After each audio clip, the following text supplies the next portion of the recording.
Good afternoon. My name is Brian Prinz, and I'd like to talk to you today about team and group development.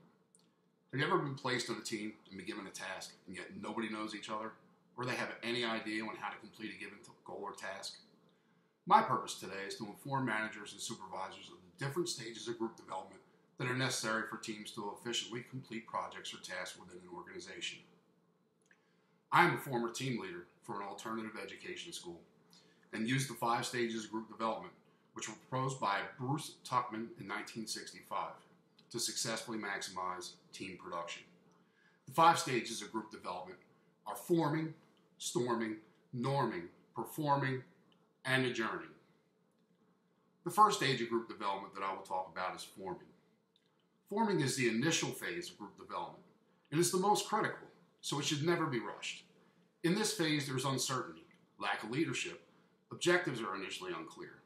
This is a vital stage of group development, since openness and trust are developed at this stage. Group members are oftentimes uncertain of other team members, since members are usually from different departments. Individuals begin to introduce themselves at this phase.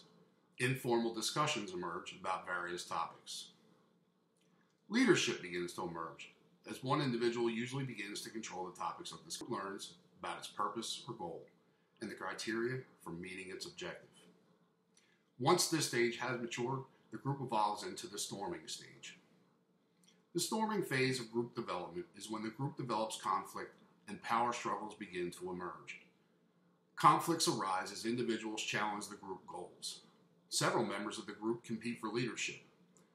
Conflicts in leadership roles are either positively resolved through discussion, and the group continues to develop, or the group is unable to resolve its issues and it disbands. If the group is able to resolve its issues in the storming phase, then the group will enter the third stage of development. The third stage of group development is the norming phase. This is a fun stage of development because group cohesion and conformity begins to emerge. Group cohesion is developed through creating group norms and identifying individual roles. Group norms, which are informal rules or guidelines, are established through discussions and approved by group members. Individuals within the group are assigned roles and responsibilities related to the group's goal by the leader. After the norms have been established and responsibilities have been delegated, the group eases into the 4th stage of development. The 4th stage, which is called the performing stage, is when the group reaches maturity and cohesion. Group members recognize differences within the group and rely heavily on group participation to discuss the differences and conflicts. The group develops a consensus involving decisions through reasoning and rationale. Decisions are more likely to be made with regard to the goals of the group in mind and less likely to involve emotional feelings. Once the group has performed and completed its tasks, the group enters the final stage of group development. The final stage of group development is the adjourning stage, and it can be an emotional roller coaster.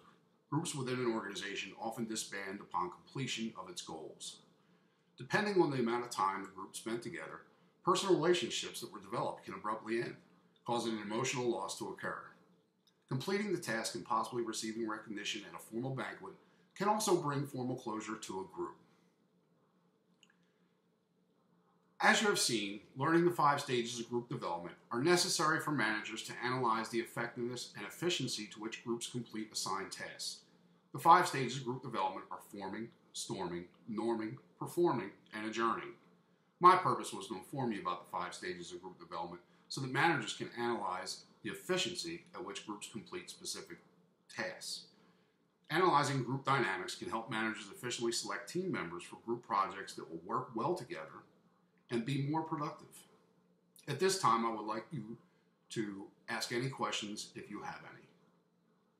Thank you for your time today.